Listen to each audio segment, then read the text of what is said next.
So juicy. It's a cup. And take a verse for us on Patreon. Patreon, no Patreon. There's exclusive content on there. Everything that gets blocked is on there. True. There's quite a few things. Yep. It's cool to see Patreonic peoples giving us messages before you've put it up on the channel. Oh, yeah. And then I know what's going up right now. Yeah. I got insider information, pals. But this is called Geography Now India. This has been requested probably since the inception of the channel. And then Jabby did it a few weeks ago, and then those requests always ramp up after he does some stuff. But it's 19 minutes, which is why we haven't done it yet. Good grief! It's just because this place gets hot because I can't have the AC running while we're filming because it'll be loud. So we have to do this early. We have to do this early in the morning. Much.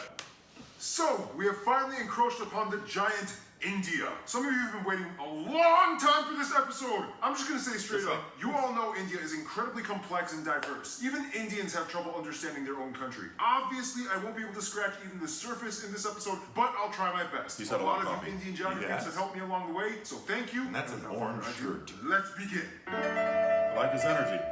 It's time to learn geography now. Hey everybody, I'm your host Barbie. This place doesn't even need much of an introduction. Everybody has heard of India. It's big, it's loud, it's colorful, and most importantly, it has a plethora of confusing territorial anomalies that I just can't wait to cover. Here we go.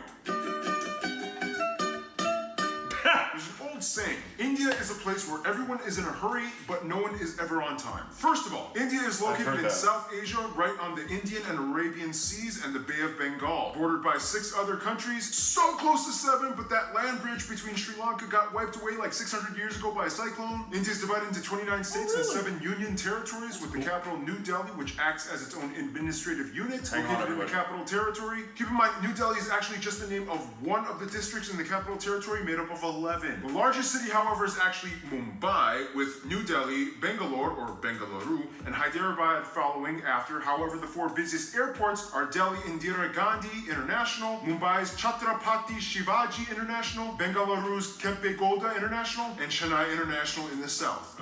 You know why I'm smiling. This is my favorite part of any episode we ever make. Territorial anomaly time. India is loaded with strange borders and deliciously complex demarcation lines. First of all, what exactly is a union territory? In the simplest way I can put this, union territories are places that are too distinct to be incorporated into a state, but too small to have their own local governments. The first one, of course, is the Delhi National Capital Territory, where the capital lies. Chandigarh is a post-independent city constructed to replace Lahore as the capital of the Punjab area after it was split up between India and Pakistan. Then you have the island territories, the smallest one, Lakshadweep, and the Andaman and Nicobar Islands. The Andaman Islands being home to one of the last uncontacted people groups on the planet, the Sentinelese tribe, whom have been hostile to visitors and are therefore left alone, as well as the Nicobar Islands, which actually used to be a short-lived colony of Denmark. Finally, the 3 remaining territories are former European colony towns and ports. Dadra and Nagar Haveli, Daman and Diu, which are separated by about 200 kilometers across the Gulf of Khambat, and the most confusing union territory, the French-speaking Puducherry, which is actually split up between 4 district cities across India: Karikal, Mahe, Yanaon, and Pondicherry. Pondicherry is strange because it has 11 enclaves within the Tamil Nadu state. And in this area, you can also find the experimental hippie-ish commune with a little bit of controversy. And don't forget, here, the eastern states, also known as the Seven Sisters, are connected by this incredibly narrow 27-kilometer wide pathway known as the Siliguri Corridor. This pathway is like a crucial artery that completes the India puzzle, or so you would think.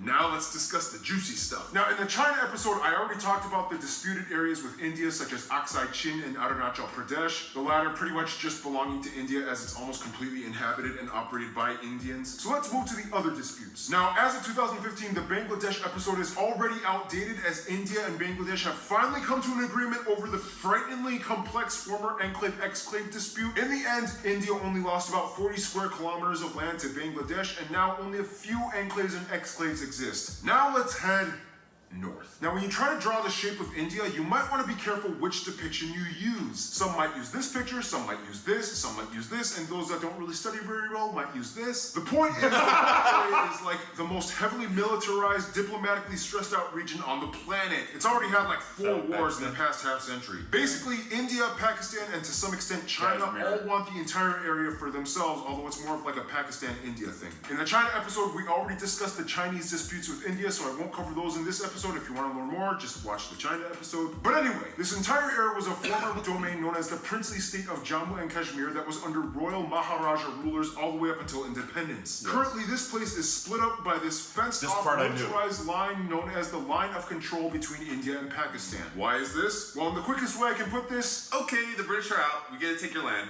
No, we want to be an independent princely state. We're supposed to take your land, and majority of your people are Muslim, just like us, even though your ruler is Hindu as well. Hey, India? Yeah?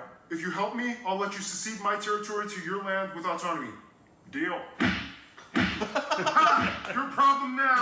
I love how Mike played India. He totally represents India. Oh, and keep in mind, Pakistan's capital, Islamabad, is less than 80 kilometers away from all that drama. The line of control meanders through the mountains until it stops at a point called NJ9842. This is where things get really crazy. Because from there, you hit the Siachen Glacier, the second longest non-polar glacier in the world, and this is pretty much the deadliest. After point NJ9842, you hit the actual ground position line, a series of military outposts that extend all the way to the Chinese border. That means everything in this area is ground zero for the Indo-Pak tension. And you know, the crazy thing is there's actually literally small towns of normal, regular civilians living in these areas high up in the mountains, many of which just go about daily life, going to work and raising their families. Otherwise, they have a river dispute with Nepal and various river islands disputed with Bangladesh. Outside of all the dispute stuff though, India not only has the world's second largest road network and 3 of the world's top 10 megacities and their own space program, but they also have a copious abundance of landmarks and notable sites, way too many to list, but some of the ones that you guys, the Indian geographers, have told me to mention include places like the abandoned Danush Kodi Ghost City, Golconda Fort,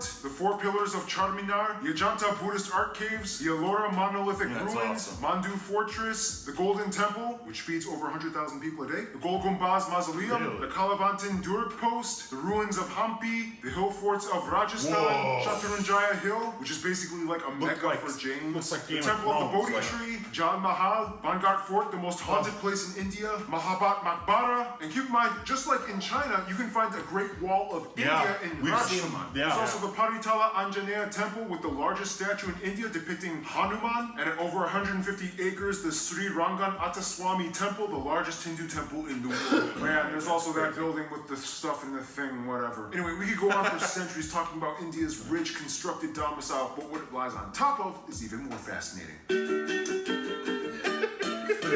Now, don't make this mistake. I'm going to India. All I need are my sandals and sunscreen.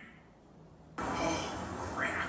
Now, as the 7th largest country in land area, India has a wide range of landscapes, climates, and elevations that all contrast from one part to the other. First of all, let's talk about the north. India sits on the Indian tectonic plate that essentially smashed into the Eurasian plate, which in return created the largest mountain range in the world. The force is so strong that it's estimated that the Himalayas grow about 2.4 inches or 6.1 centimeters every year. There's also where you can find Kanchenjunga, the tallest mountain in India, or the 3rd in the world, right on the border of Nepal. Keep your eye on these mountains. These are pretty much the source of most of India's major rivers that give life to the whole country. That's why India takes these mountains so seriously. You can also find the largest natural lake, Wular, up in the Jammu Kashmir area. Below the Himalayas, you reach the North Indian River Plain, sometimes referred to as the Indus Ganga. This is the most fertile part of India where the most important rivers like the Ganges and its tributaries flow. Heading a little south, you reach the Satpura and Vindhya ranges that pretty much divide North India from South India. On each side, you get the West and East Ghat Mountains, which in return creates this massive triangle thing called the Deccan Plateau. This place is moderately forested, especially in the east in the Chotra Nagpur Plateau, where you get a section of the swampy Sundarbans that they share with Bangladesh. Check out the Bangladesh episode. Head a little west and you get the dry Thar Desert along the border with Pakistan, as well as the Rann of Kutch, known as the Salt Desert. And finally, the only active volcanic area would be the Andaman and Nicobar Islands. The barren island having actual conical eruptions, and Baratan having tame mud volcanoes. Now here's the thing, although India has a relatively high population population density, they do relatively well with maintaining their ecological footing. In fact, in 2016, they beat a world record by planting, disputably, 50 million trees in one day. They've also agreed to reforest about 12% of their country by 2030. The most heavily forested area being the Seven Sister States in East India. Now, one of the factors that contributes to this would be the fact that India has the lowest meat consumption in the world, with the highest population percentage of vegetarians at around 40%, most of whom are lacto-vegetarians that consume milk products. By the way, in India, when buying groceries, this label means vegetarian and this one means not vegetarian. Nonetheless, the remainder of the population does typically eat some kind of animal protein, mostly in the forms of seafood or chicken, but almost never beef or pork unless if you are part of the Muslim or Christian minorities scattered throughout the west and east areas. Now, let's talk about the role of cattle, shall we? India has more cattle and livestock than anywhere else in the world at around 330 million. And it's interesting because since they have prevalent Hindu traditions, the killing of cows is illegal in many of the states except for a few, and each state has varying degrees of punishment for committing intentional cow slaughter. Keyword intentional. Cows accidentally get hit by cars all the time. Once a cow is too old to produce milk, it typically is released into the open to die naturally in the wild, ideally. Nonetheless, male cattle get it much worse, as they are deemed as kind of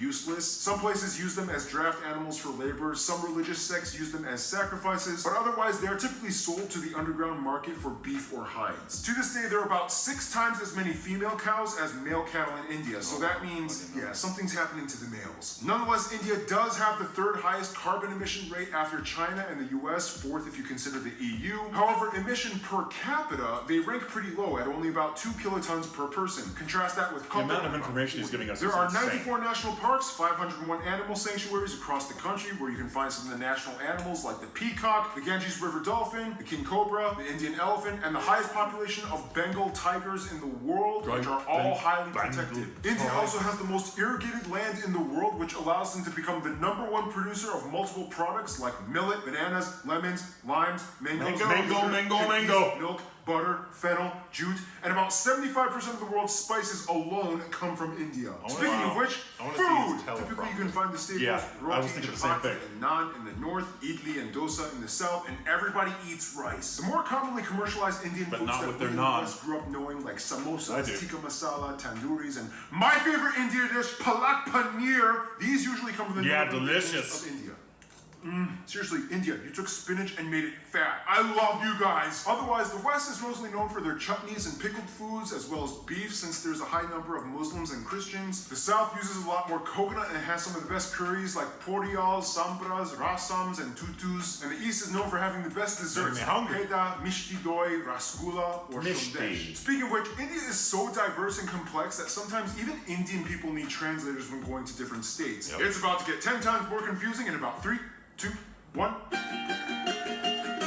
I love these little Shashti Tharoor once said, in India, we celebrate the commonality of major differences. We are a land of belonging rather than blood. First of all, India has a population of about 1.3 billion people and is the 2nd most populous country in the world after China, with about 18% of the world's population. About 72% of the country is Indo-Aryan and a quarter are Dravidian, and the majority of the remainder are Mongoloid, Asian, and other people groups. They also use the Indian rupee as their currency. They use the type C, D, and M plug outlets, and they drive on the left side of the road. By the way, technically it's illegal for these banknotes to leave the country, but you guys have sent me a lot of them for fan mail for Fan Friday videos, so I don't want to go to jail again. Now keep in mind, those statistics that I just mentioned are incredibly generalized. Of the Indo-Aryan and Dravidian communities, there are about 2,000 different ethno-linguistic people groups in India, with about 645 district indigenous tribes, 52 major ones. So obviously we can't cover them all, but what we do know is that the north is very different from the south. For one, the north mostly speaks in languages that are all related to the Indo-Aryan branch, with languages like Hindi, Bengali, Punjabi, and Gujarati, whereas the south speaks a completely unintelligible Dravidian branch, with languages like Tamil, Telugu, Malayalam, and Kannada. I thought it was Canada.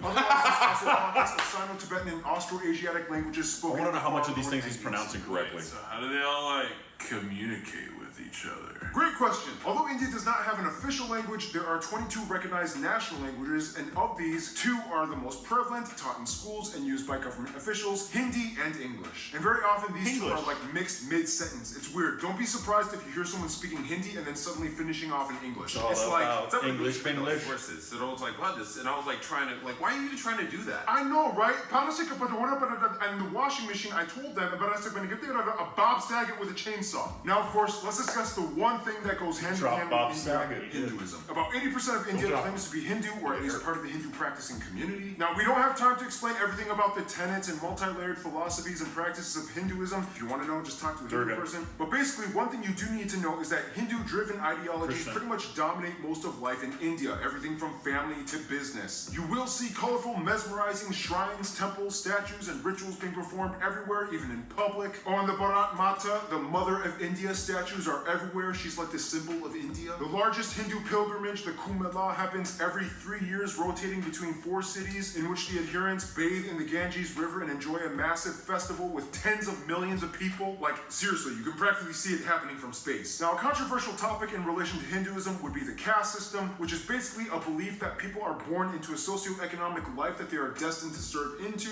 Today, however, the system is more fluid and loose from what it used to be from a long time ago, and thanks to economic reforms, anybody with enough drive can kind of move up the social ladder regardless of birth. Nonetheless, India is home to every major religion in the world, even a few Jews, including the B'nai Menashe, an indigenous group that claim to be one of the like a largest joke. Israel. In fact, Even a few Jews start in India way before it even kicked off in Europe. As tradition holds, Cochin migrated around 1000 BC to trade during the times of King Solomon, and in like a 53 AD, Thomas the Apostle of and Jesus Jews, arrived man. in what is now the state of Kerala to establish the first church in India. Today, most Christians are found in the southwest and far east Seven Sisters regions. India also holds the highest population of Sikhs, Jains, and Zoroastrians, mostly found in the north, and the second largest Muslim population in the world after Indonesia. Most Muslims are populated around the northwest areas by Pakistan or in the east by Bangladesh. Oh, and don't forget the Buddhists. In fact, Buddhism actually started in India. Today, the Dalai Lama even takes refuge in Tezpur in the state of Assam. Oh, that was a lot of information. Okay, so by now you can probably get a grasp of how incredibly mixed and diversified India's population is, but what exactly holds the country together? Well, for one, you kind of have to understand Indian history, which will take way too long to explain, but in the quickest way I can put it, Indus Valley, Maurya and Gupta empires, southern empires, Golden Age, Middle Kingdoms, a ton of new religions come flocking in, the north fell to the Delhi Sultanate, the south became the Vijayanagara Empire, the Mughal Empire starts, British East India Company, direct British rule, nationalist movements, independence, republic, economic liberalization in 1991, and here we are today.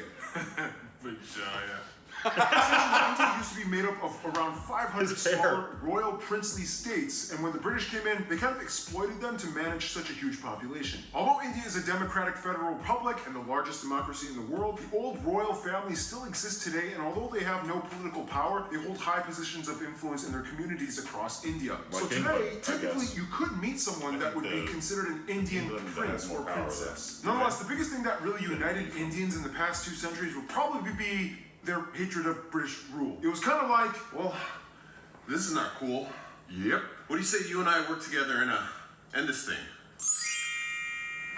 Essentially, one good thing you could say that came out of imperialism was that it kind of stopped all the internal squabbling and unified the groups towards one common goal, to get rid of imperialism. Today, Indians are just proud to be Indian. I mean, a Tamil soccer player can get cheered on by a Rajasthani, a Punjabi pop star can sell out tickets in Orissa. Speaking of which, all Indians love movies and music. India has the second largest film industry in terms of volume, pumping out nearly 2,000 films per year. Surprisingly, Nigeria pumps out more. Not second. However, the box office Nigeria revenues pumps out at more? only about $2 billion annually Find that compared to very, Hollywood. very, at over very $10 hard to billion. But believe. still, it's impressive. And keep in mind, it's not just Bollywood, but it's also Tollywood, Gollywood, Collywood, Pollywood, and so on. There's like 20 different woods in India. Oh, and like every movie in India has at least one scene where everybody breaks out in song, and there's almost always a happy ending. Unfortunately, mainstream not media has true. also put an aesthetic strain How on much of many his stuff is people, as crap? it's almost become an obsession to be light or fair-skinned, causing people to go so far as to buy skin bleaching he's products. referring Some to other the older controversies include Bollywood. things like illiteracy being an issue in many parts of the country, especially in the rural areas. But I mean, come on, when your country has literally hundreds of different writing systems, go figure. I mean, give them a break. Also, many of you guys, the Indian geography peeps, have asked me to bring awareness to the fact that India does unfortunately have some of the highest rates of human trafficking and child slavery. The government is trying to crack down and culture is slowly being reformed, but for now, it's a sad reality that still does exist. Hey, here at GN, we talk about the good and the bad. I'm just saying. Otherwise, sports do definitely tie everyone together as well, especially cricket, the national sport, even though they also used Not to a do really national well in sport. field hockey. India also has a lot of their own indigenous sports like Dopkel in Assam, bull racing in Kerala, But it should be. Insuknar, rod pushing in Mizoram, and Malakamba, the strange pole yoga gymnastics thing in the south. that's Otherwise, me notable before we people film. from India or of Indian descent might include people like Siddhartha Gautama or the Buddha, Mahavir, Ashoka the Great, Prithviraj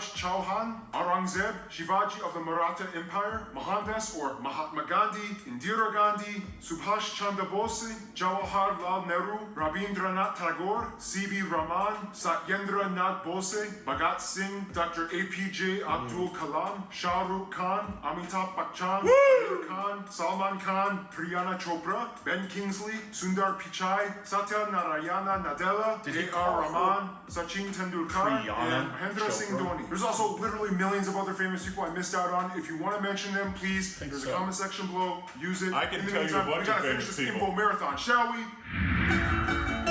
You forgot Sartaj. Now, no surprise, India is huge and therefore has a huge international outreach when it comes to diplomacy to almost everyone, except their immediate neighbors. First of all, countries with large population percentages of Hindus and Indians like Fiji, Guyana, Suriname, Trinidad and Tobago, Mauritius, and Malaysia typically stay close to India's roster of go-to friends. They enjoy cordial relations with trade. Now, the UK may have left on a sour note, but they still have a lot of ties to their former colonizer in terms of business and tourism. India is still part of the Commonwealth, not Commonwealth realm, there's a difference, and the UK has over 1.5 million citizens of Indian descent. As mentioned in the China episode, China is kind of like India's I'm only here to do business with you and nothing else friend, as drama still hasn't subsided in regards to the territory conflicts. Now, when it comes to the US, things started kind of sour back in the 70s during the Indo-Pak War of 1971, when the US sided with Pakistan, their arch nemesis. Today, relations have cooled off mostly. The US supports India's move towards democracy and is a key ally in the military conflicts in the Middle East. When it comes to their best friends, however, most of the Indians I talked to have said Russia and Bhutan. Russia because during the Indo-Pak Wars, Russia came in and supported them, and ever since then, each country has held a high position of respect for the other, especially as global superpowers. Bhutan and India signed a treaty of friendship almost immediately after independence. The two countries have shared interests and a currency-pegged system as well. Bhutan even supported the annexation of their cousins in the Sikkim state into India, as it gave a nice buffer of land from China's stake to their claim. In conclusion, you will not find anywhere else on Earth like India. Thousands and millions of people inhabiting a colorful, majestic green, slightly gritty at times, slab of earth, blessed and cursed in so many ways, yet wonderfully harmonized, mostly in a unity unlike anywhere else. In the end, that's India. Stay tuned, Indonesia is coming up next. I liked all the puns. Wow. Well, have you ever seen those things on the internet? It's called like the Too Much Information Challenge. Where they Yes. feed you a bunch of information. Yeah, and see take what a you quiz. retain. Yeah. And have you seen the video about? Michael would know what this is because he showed it to me. It's like the history of the world in 5 minutes. Yes. That one kills me. It's like from the beginning of the creation of the universe until present day, with every single possible thing that ever happened in world history. It's brilliant. This was way more engaging than I thought it would be for 19 minutes because of the speed at which he's going. He's going really fast. He's giving a lot of information.